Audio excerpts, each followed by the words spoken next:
संगमनेर पोलिसांचा धक्कादायक चेहरा. अल्पवयीन पीडितेवर पोलीस ठाण्यातच दबाव. साखरपुडा मोडणाऱ्या आरोपीला वाचवण्यासाठी पोलिसांचाच खेळ. संगमनेरात जन आक्रोशाचा उडणार भडका. संगमनेर तालुक्यातील गुन्हेगारीने आता पोलीस ठाण्याच्या उंबरठ्यातच कायद्याची लक्तरे वेशीवर टांगली आहेत. निंबाळे येथील एका अल्पवयीन मुलीचा साखरपुडा उधळून लावणाऱ्या नराधमाला वाचवण्यासाठी खुद्द संगमनेर शहर पोलीस ठाण्यातील 2 कर्मचाऱ्यांनी पीडितेवर दबाव टाकल्याचा खळबळजनक प्रकार उघडकीस आला आहे. या घटनेमुळे संपूर्ण शहरात संतापाची लाट असून पोलिसांच्या भूमिकेवर गंभीर प्रश्नचिन्ह उभे राहिले आहे. निंबाळे येथील एका अल्पवयीन मुलीला प्रेमाच्या जाळ्यात ओढून तिच्या पालकांनी ठरवलेला साखरपुडा आरोपी सुयांत पर्वत याने मोडला. इतक्यावरच न थांबता आरोपीने पीडितेच्या घरी जाऊन धिंगाणा घातला आणि 2 समाजात तेढ निर्माण होईल असे कृत्य केले. या प्रकरणी गुन्हा दाखल झाल्यानंतर धक्कादायक प्रकार पोलीस ठाण्यात घडला. सीसीटीव्ही रूममध्ये पोलिसांचा काळा कारनामा बघायला मिळाल्याचा आरोप नातेवाईक यांनी केला आहे. मिळालेल्या माहितीनुसार रविवारी संगमनेर शहर पोलीस ठाण्यातील 2 कर्मचाऱ्यांनी आर्थिक आमिषाला बळी पडून चक्क सीसीटीव्ही रूममध्ये पीडित मुलीला गाठले. कायद्यानुसार पीडितेसोबत महिला पोलीस किंवा नातेवाईक असणे बंधनकारक असताना या कर्मचाऱ्यांनी तिच्या महिला नातेवाईकांना बाहेर काढले. त्यानंतर पीडितेला आरोपीचे फोटो आणि व्हिडिओ दाखवून तू आरोपीशीच लग्न कर, त्याला वाचव असे सांगत कोर्टातील जबाब बदलण्यासाठी तिला भावनिक ब्लॅकमेल केल्याचा आरोप निवेदनात करण्यात आला आहे. आज प्रांत कार्यालय या ठिकाणी उपविभागीय पोलीस अधिकारी सोनवणे साहेब यांना आम्ही सोनाल सोनवणे साहेब यांना आम्ही या ठिकाणी निवेदन देण्यासाठी आलेलो होतो.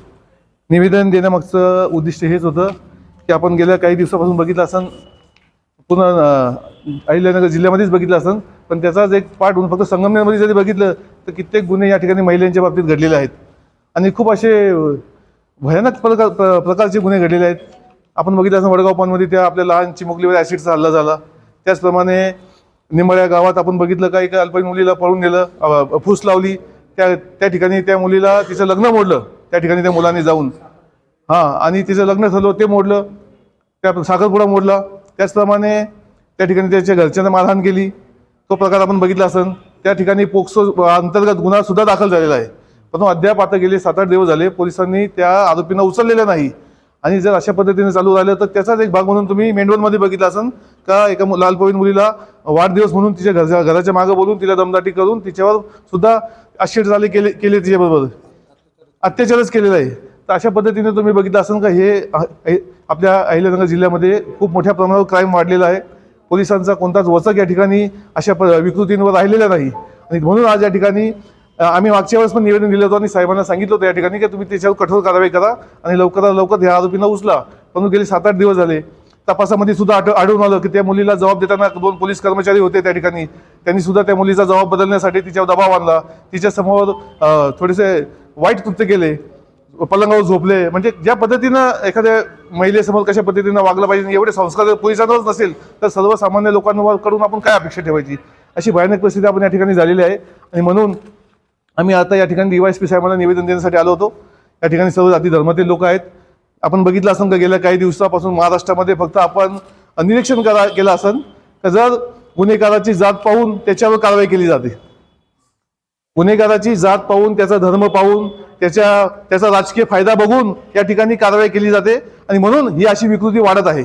आज आपण बघितलं असेल का मीडियामध्ये बघा, आता माणसं मीडियामध्ये शोधतात, किशोर भाऊ बातमी आली का याच्यात कोणत्या जातीचा माणूस आहे, कोणत्या धर्माचा माणूस आहे, याचं काय आहे. म्हणजे आता गुन्हेगाराचं स्वरूप न बघता त्याची जात शोधून राहिली आणि म्हणून आज पूर्ण महाराष्ट्रामध्ये गुन्हेगारीचं प्रमाण वाढत आहे आणि हे कुठेतरी थांबलं पाहिजे. म्हणून आम्ही येत्या 2-3 दिवसामध्ये प्रशासनाची जर कारवाई केली नाही तर या ठिकाणी सर्व जाती धर्मातील लोकांना घेऊन बरेच लोक आता आमच्या संपर्कात आहेत.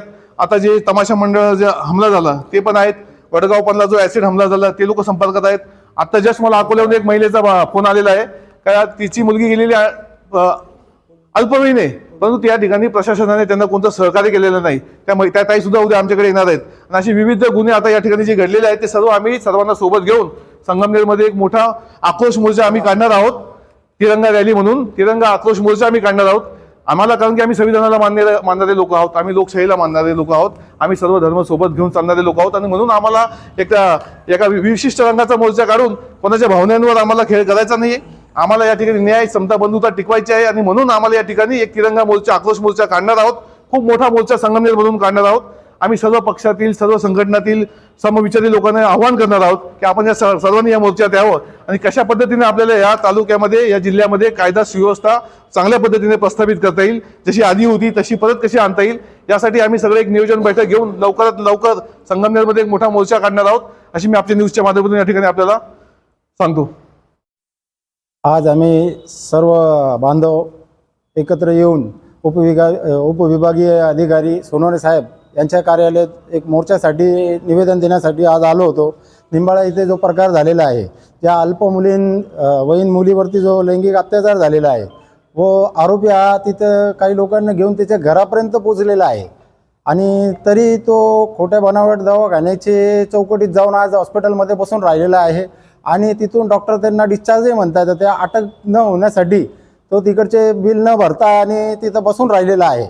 तरी आम्हाला प्रशासनाला विनंती आहे की जी मुली आहे त्याला एक संविधानाच्या चौकटीत राहून कोणताही जाती धर्म न पाहता, आम्ही जाती धर्म करणारे लोक नाही ते त्या हिशोबाने आलेलो आम्ही, का एक माणुसकीच्या नात्याने त्याला न्याय मिळावा व त्याच्यासाठी ते आरोपी लवकरात लवकर अटक करावे व इतरही जसे आमच्या बंधूंनी सांगितलेले जे प्रकार झालेले आहे जिल्ह्यात त्या सगळ्यांवरती लवकरात लवकर शासनाने कारवाई करावी आणि जेही त्याच्या दोषी त्यांना साथ देत असेल, जे तपासामध्ये कसूर करत असेल त्यांची चौकशी साहेबांनी करावी, यासाठी आज आम्ही अर्ज देण्यासाठी आलो होतो व पुढेही त्याचा न्याय लवकरात लवकर नाही निघाला न्याय निवाळा तर आम्ही एक मोठा सर्व मिळून जन आक्रोश मोर्चा या संगमनेर शहरात काढायचा आमचा प्रयत्न आहे आणि तो आम्ही न्याय न मिळाल्यावर काढणारच अशी ग्वाही देऊन थांबतो. जय हिंद, जय महाराष्ट्र. आज दिनांक 3 एप्रिल 2026 रोजी माननीय उपविभागीय पोलीस अधिकारी यांच्या कार्यालयामध्ये आलो होतो आणि या ठिकाणी आपण वेगवेगळ्या विषयामध्ये आलेलो होतो. संगमनेर तालुक्यासह राज्यात आणि जिल्ह्यामध्ये जी सध्या परिस्थिती आहे ती अतिशय भयंकर आणि अतिशय वेदना देणारी घटना घडत आहे. नाशिकमध्ये जो प्रकार झालेला आहे, एका बाबाने, खरात बाबाने शेकडो महिलांवर लैंगिक छळ आणि अत्याचार केलेला आहे. या संतापजनक घटना चालू असतानाच अकोला तालुका आणि संगमनेर तालुक्यामध्ये याचं खूप मोठं प्रमाण वाढलेलं आहे आणि या पोलिसांनी या गोष्टीमध्ये जातीय किंवा कोणत्याही समाजाचा विचार न करता न्यायाच्या दिशेने तपास करावा आणि न्यायाच्या भूमिकेने हे सगळे प्रश्न सोडवावेत अशी आमची इच्छा आहे. आज आम्ही उपविभागीय पोलीस अधिकारी कुणाल सोनवणे साहेबांना भेटायला आलो होतो त्यांच्या कार्यालयामध्ये आणि मोर्चाच्या नियोजनासाठी सर्व वेगवेगळ्या पक्षाच्या वतीने, सामाजिक संघटनेच्या वतीने हा मोर्चा काढण्यासाठी, निवेदन देण्यासाठी आम्ही इथं आलो होतो. परंतु आज साहेब नसल्यामुळे आम्ही उद्या त्यांची भेट घेऊन या ठिकाणी उद्या त्यांच्या संग समक्ष चर्चा करून बोलून त्याच्यावर त्या मोर्चाचं नियोजन करणार आहोत. आजचा जो उद्देश होता तो मोर्चाचा काय म्हणतो अत्याचार म्हणजे नेमकं काय घटना घडलेल्या आहे, कुठल्या घडलेल्याची काय माहिती? आता संगमनेर तालुक्यामध्ये 4 घटना आहेत. एक महाराष्ट्राचा ज्या तमाशाला पुरस्कार आहे, ज्या तमाशा कलाकारांवर अन्याय झालेला आहे तो घारगाव इथे माऊली येथे परवाच्या दिवशी तमाशामध्ये त्यांच्यावर मारहाणीचा प्रकार झालेला आहे. महिला कलाकारांना मारहाण झालेली आहे आणि ज्या लोकांनी कोणी ते केले आहे त्यांना पोलिसांनी तात्काळ पकडून जे काही पकडले आहे त्यांच्यावरही कायदेशीर कारवाई झाली पाहिजे. मुळातच तमाशा हा लोककलावंताचा आणि सगळ्यांचा तो सगळ्या लोकांना एक चांगला संदेश असतो तमाशामधून. कलाकारांवर झालेला हल्ला हा अतिशय निंदनीय आहे. म्हणून जे कोणी गुन्हेगार असतील त्याच्यामध्ये त्यांच्यावर कडक कारवाई झालीच पाहिजे. दुसरं जे होतं एक निंबाळ्याचं प्रकरण आहे की तिथं अल्पवयीन मुलीवर अन्याय, अत्याचार आणि लैंगिक छळ झालेला आहे. परत त्या मुलीचा साखरपुडा झालेला असताना साखरपुडा मोडलेला आहे आणि साखरपुडा मोडून त्याच्यामध्ये काही 1-2 पोलिसांनी वेगळाच विषय घेतलेला आहे की त्या मुलीचे वेगळे जबाब वगैरे घेतले आहे. तेही उपविभागीय पोलीस अधिकाऱ्यांनी त्या लोकांची चौकशी केली पाहिजे. पोलिसांना तपास कामात जर काही मदत लागली असेल तर ते आम्हाला पण विचारा, आम्ही ते प्रकार मदत करू. जे काही गुन्हेगार त्यांना सापडत नसेल ते गुन्हेगार शोधून द्यायचंही काम आम्ही करू, कारण आम्ही पोलिसांच्या आणि प्रशासनाच्या सोबत असणारे कार्यकर्ते आहोत आणि आम्ही समाज किंवा जातपात म्हणून काम बघत नाही. दुसरा एक प्रकार आहे की अकोल्याची एक मुलगी आहे, त्याच्यामध्ये अकोल्याच्या एक अल्पवयीन मुलीला पळवून नेलेला आहे. त्या अकोल्याच्या तपासामध्ये माहिती घेतली असता असं आढळून होती की ते मुलगी सापडत नाहीये. परंतु आज रोजी संगमेर तालुक्यामध्ये निळवंडे या गावामध्ये ती मुलगी आमच्या माहितीनुसार आहे. पोलिसांनी जर कधी ते समजा न्यूज वगैरे बघितली किंवा आमच्याकडून जर काही माहिती घेतली तर आम्ही निश्चित पोलिसांना मदत करू आणि ती मुलगी पण आम्ही स्वतः पकडून देऊ. आणि तो मुलगाही तिथं आहे असं मी माझ्या कार्यकर्त्यांच्या माध्यमातून माहिती घेतली. तर ते निळवंडे तालुका म्हणजे आमच्या संगमेर तालुक्यामध्येच ती मुलगी लपून ठेवलेली आहे किंवा संगनमताने आहे. जो काय असेल तो प्रकार तो एक त्यांनी पोलिसांनी तपासावा आणि त्याच्यामध्ये न्यायाची भूमिका घ्यावी अशी एक भूमिका आहे. परत याच्यामध्ये आणखी एक आहे मेंढवण गावाचं एक प्रकरण आहे की तिथेही अल्पवयीन मुलीवर लैंगिक अत्याचार झालेले आहे. तिला तर तिचा वाढदिवस साजरा करायचा म्हणून त्या नराधामाने फोन करून तिच्या घराच्या पाठीमागे तिला बोलवलेले आहे आणि तिच्या घराच्या पाठीमागे बोलवून त्यांनी तिला सांगितलं की आम्ही तू जर आली नाही तर मी व्हिडिओ हे सगळे आपले फोटो वगैरे सोशल मीडियावर टाकेल आणि तिचा अशी तिला भीती दाखवून तिच्यावर अत्याचार झालेला आहे. तर हे सगळे चुकीचे जे झालेलं आहे याच्यामध्ये शासनाने आणि प्रशासनाने कठोर भूमिका घ्यावी आणि जे जे कोणी दोषी असतील त्यांना जास्तीत जास्त शासन झालं पाहिजे. आणि महाराष्ट्राचं सध्याची भूमिका सध्याचं वातावरण बघितलं असतं तर अतिशय महिलांच्या बाबतीत मुलींच्या बाबतीत अतिशय भयानकता चालू आहे. म्हणजे मी तर असं म्हणेल की ज्यावेळेस आपण काम म्हणजे 2013-14-15मध्ये 12-13-14मध्ये PSI प्रकाश सावंत म्हणून इथं होते. तर ते बोलण्यामध्ये चांगले वक्ते होते. तर आपण सगळ्या कॉलेजमध्ये त्यांना नेऊन त्यांचे लेक्चर घडवले आणि ते एक पोलीस अधिकारी म्हणून तर होतेच पण एक पालक म्हणून त्या मुलींना ते प्रत्येक कॉलेजच्या मुलींना समजावून सांगायचे का मुलींनी पळून कसं नाही जायला पाहिजे, मुलांच्या कोणत्या मुलांबरोबर मैत्री केली पाहिजे, कोणत्या मुलांबरोबर मैत्री नाही केली पाहिजे.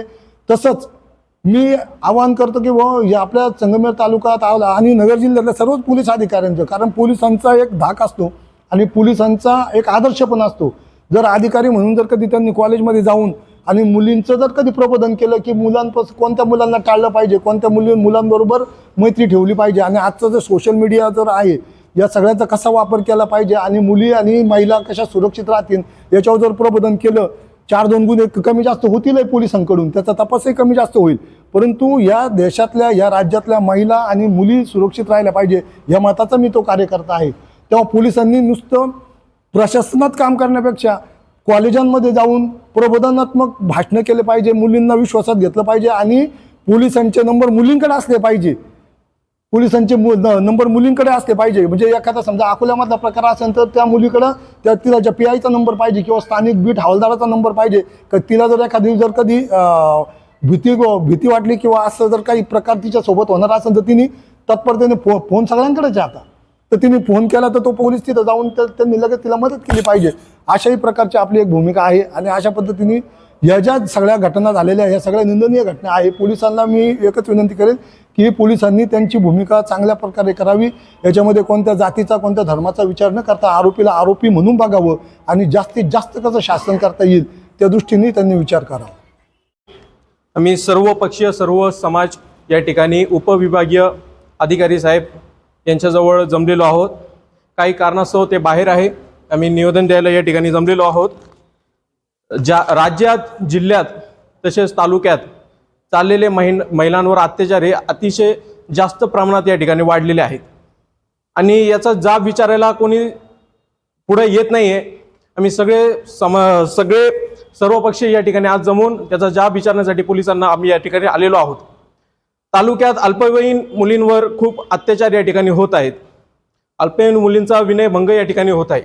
आता 28-29 मार्च रोजी झालेली ही घटना निंबाळ्यात अतिशय निंदनीय आहे. या घटनेत अल्पवयीन मुलीच्या घरी जाऊन तिला फूस लावून बळजबरी तिला पळून नेण्याचा प्रयत्न त्या ठिकाणी केलेला आहे. तिच्यावर लैंगिक अत्याचार करण्याचा प्रयत्न त्या ठिकाणी केलेला आहे. पोस्को अंतर्गत त्या आरोपींवर गुन्हा सुद्धा दाखल झालेला आहे. पण अद्याप 7 दिवस या ठिकाणी उलटलेले आहे तरी पोलिसांनी या ठिकाणी कोणतीही कारवाई त्यांच्यावर केलेली नाही. पोलिसांना आज आमचा असा प्रश्न आहे का तुम्ही जात धर्म बघून या ठिकाणी कारवाई तुम्ही करता का? आज या ठिकाणी मुस्लिम मुलगा असता आरोपी असता तर त्याला तासाभरात मुस्लिम मुलगा असता तर त्याला उचलून नेलं असतं. आज 7 दिवस उलटलेले आहे. तो मुलगा एका प्रायव्हेट हॉस्पिटलला जाऊन त्या ठिकाणी आरामात झोपलेला आहे, ICU मध्ये, AC ICU मध्ये त्या ठिकाणी झोपलेला आहे. त्या आरोपीला त्यांनी अजून अद्याप धरलेलं नाही, त्यांना उचललेलं नाही. आणि याच्या पलीकडे त्या ठिकाणी ते पोलीस 2 कॉन्स्टेबल त्या मुलीच्या घरी जातात. अतिशय गचाळ असे हरकत त्या ठिकाणी ते करतात. तिथं जाऊन त्या मुलीच्या समोर तिथं झोपतात आणि तिचा दबाव टाकण्याचा प्रयत्न करतात. म्हणजे आम्ही न्याय मागायला जायचं कुठं? ते न्याय मागायला आम्ही गेल्यावर तेच आमचे भक्षक होऊ राहिले, रक्षकच आमचे भक्षक या ठिकाणी होत आहे. त्याचा सगळ्यांचा आम्ही निषेध करतो आणि येणाऱ्या काळात सर्वपक्षीय सर्व समाजातर्फे तिरंगा रॅली या ठिकाणी आम्ही काढू. अतिशय लाखोच्या संख्येने जास्तीत जास्त आमचे सर्व धर्मीय पक्षीय सर्व मुलं लोक या ठिकाणी जास्तीत जास्त संख्येत संगमनेर या ठिकाणी तिरंगा रॅली आम्ही या ठिकाणी काढणार आहोत आणि राज्यात झालेल्या सर्व घटनांचा या ठिकाणी आम्ही निषेध करणार आहोत. जय भीम, जय महाराष्ट्र. हॉस्पिटलने आरोपी तपासासाठी सक्षम असल्याचे सांगूनही पोलीस त्याला अटक करण्यास टाळाटाळ करत आहेत. उलट हे प्रकरण मिटवून घेण्यासाठी पोलिसांकडूनच मध्यस्थी केली जात असल्याचा संशय व्यक्त होत आहे. वडगाव पानचा ॲसिड हल्ला आणि मेढवणमधील अत्याचाराची घटनेपाठोपाठ अकोले आणि तमाशा कलावंतांची घारगावची घटना ताजी असतानाच पोलिसांच्या या संशयास्पद हस्तक्षेपामुळे तालुक्यातील महिलांचा सुरक्षिततेचा प्रश्न ऐरणीवर आला आहे. या संतापजनक प्रकाराचा निषेध करण्यासाठी आज सर्वपक्षीय आणि सर्वधर्मीय 50-60 कार्यकर्त्यांचा जमाव उपविभागीय पोलीस अधिकाऱ्यांना निवेदन देण्यासाठी गेला होता. मात्र अधिकारी उपस्थित नसल्याने आज निवेदन देता आले नाही. उद्या सर्व नागरिक आक्रमकपणे अधिकाऱ्यांना भेटणार असून जर आरोपीला आणि दोषी पोलीस कर्मचाऱ्यांना तात्काळ निलंबित केले नाही तर संगमनेर शहरात भव्य जनआक्रोश मोर्चा काढण्याचा इशारा देण्यात आला आहे.